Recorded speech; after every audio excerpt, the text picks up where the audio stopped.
بسم اللہ الرحمن الرحیم۔ باب نمبر 17، باغ بہشت۔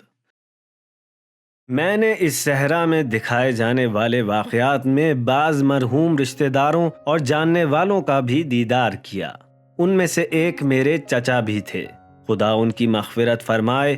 وہ ہاسپٹل میں بھی آپریشن کے دوران میرے ساتھ کھڑے تھے۔ میں نے دیکھا کہ وہ ایک بہت بڑے باغ میں ہیں۔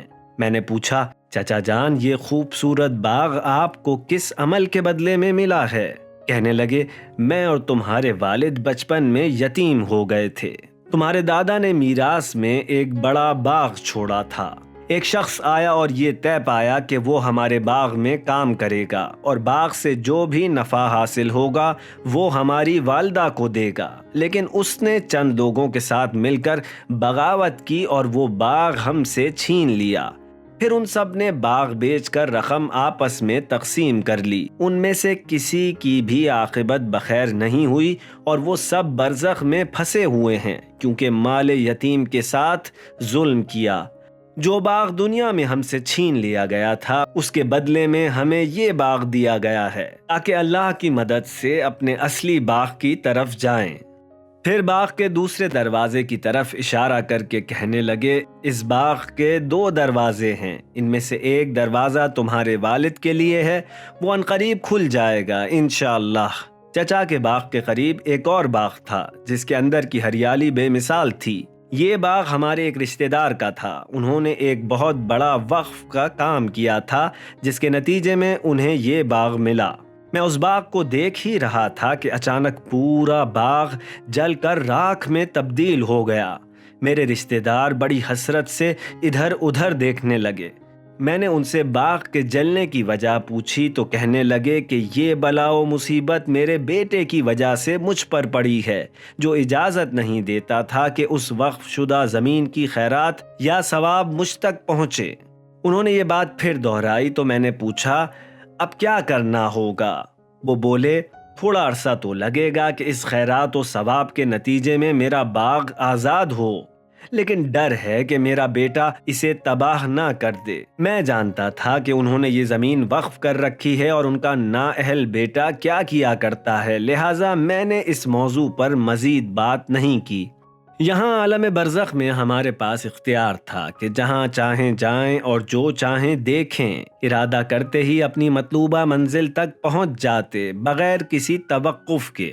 میرے پھوپھی زاد بھائی جو دفاع مقدس میں جام شہادت نوش کر چکے تھے، میں ان کے مقام و منزلت کو دیکھنا چاہتا تھا۔ یہ خواہش کرتے ہی میں ایک خوبصورت باغ میں داخل ہو گیا۔ میرے لیے وہاں کے حقائق کو بیان کرنا بہت مشکل ہے، کیونکہ عالم بالا ہماری دنیا سے بالکل مختلف ہے اور میرے پاس وہ الفاظ نہیں کہ جن سے اس عالم کی خوبصورتی کو بیان کر سکوں۔ مثلا اگر کسی نے شمالی ایران کے دریا اور جنگلات نہیں دیکھے تو اس کا ذہن اس جگہ کے بارے میں تصور نہیں کر سکتا، اور اگر اس کے سامنے وہاں کی تصویر کشی کی جائے تب بھی اس کا ذہن خالی ہی رہے گا۔ میری بیان کردہ رودات بھی ایسی ہی ہے، لیکن میری کوشش ہوگی کہ اس کی تصویر کشی اس انداز میں کروں کہ پڑھنے والے کے ذہن میں اس سے ملتا جلتا خاکہ بن جائے۔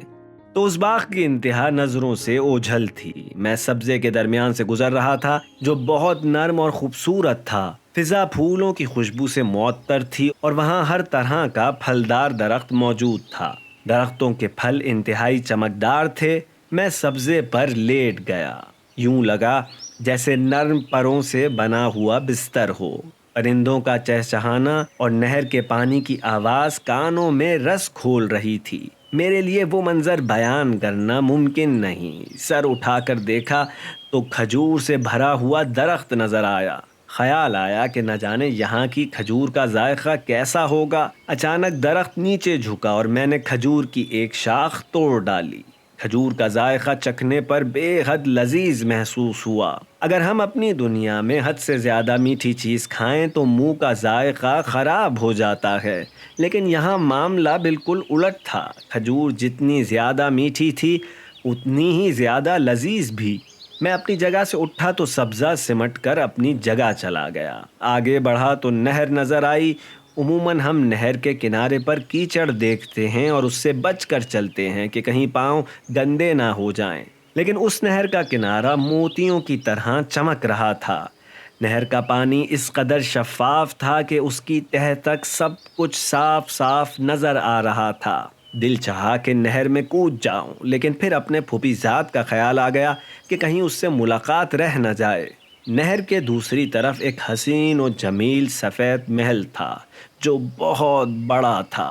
اس کی خوبصورتی بھی ناقابل بیان ہے، دنیا کے محلات سے یکسر مختلف، جیسے برف سے بنا ہوا ہو۔